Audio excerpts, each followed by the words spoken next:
नमस्कार, मैं अरुणेश सिंह भदौरिया आज आप लोगों के बीच में शेयर मार्केट पर जो मेरे पास कई सारे कॉल आते हैं, चर्चा होती है कि भाई साहब शेयर मार्केट में क्या पैसा हम कमा सकते हैं। तो हम मैं बता दूं कि शेयर मार्केट पहले है क्या।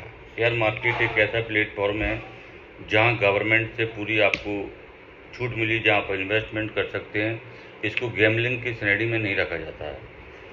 एक तरह से है सट्टा बाजारी वाला ही काम है, लेकिन शेयर मार्केट को चूँकि गवर्नमेंट से इसको अप्रूव्ड है, सेबी के अंडर में सारी चीज़ें होती हैं।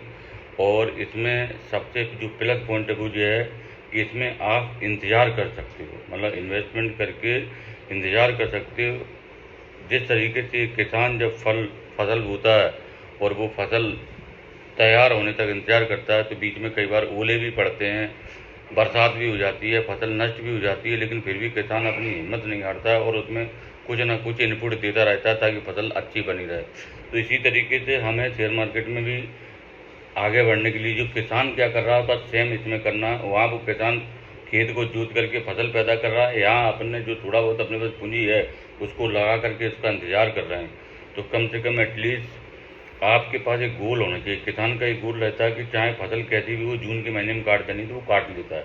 ऐसे ही हमारा भी एक गोल होना चाहिए कि हम ऐसा नहीं कि अगर हमारे को प्रॉफिट मिल रहा है, अगर हमारा सेट है कि हमें 10% में हम संतुष्ट हैं, तो 1 लाख रुपए लगा के अगर आपको 10,000 रुपये मिल रहे हैं तो आपको वहाँ इन्वेस्ट मतलब 10,000 रुपये विड्रॉ कर लेने चाहिए और आपका पैसा बाकी लगा रहे। तो फिर आपको नुकसान भी नहीं होगा। धीरे धीरे करके आपका जो 1 लाख का इन्वेस्टमेंट हो सकता है 6 महीने में, हो सकता है 3 महीने में, हो सकता है साल भर में पूरा वापस आएगा और 1 लाख वहाँ का वहीं बना रहेगा।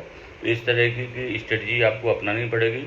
और आपको अगर कभी कोई ऐसा लगता है कि आपको कहीं फंसे हुए हैं कुछ भी, तो आप मेरे नंबर पर 975593214214 अगेन 9755932142 पर कॉल करके मुझसे सलाह ले सकते हैं। लेकिन मैं कभी किसी को भी ये गारंटी नहीं देता हूँ कि आप यहाँ पैसा लगा दो यहाँ मिल ही जाएगा।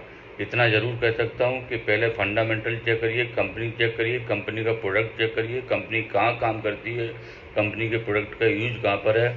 अगर ये सब कुछ आपको पता है तो आप आंख बंद करके इन्वेस्टमेंट कर सकते हैं, आपको कभी नुकसान नहीं होगा। फॉर एग्जांपल देता हूँ, जैसे हिंदुस्तान यूनिलीवर लगभग एफएमसीजी के ऑलमोस्ट कंपनी के प्रोडक्ट को सेल करती है। अब उसका तेल लिए बैठे हुए तो हो सकता है प्लस माइनस ऊपर नीचे थोड़ा बहुत चलता है। तुम कहो कंपनी डूब जाएगी, बिल्कुल नहीं डूबेगी। तो इस तरह के अगर हम कंपनियों में इन्वेस्टमेंट करते हैं, कभी कभी जब आपके पास थोड़ा सा पैसा ज़्यादा आ जाए तो फिर आप उसमें रिस्क ले सकते हो। जैसे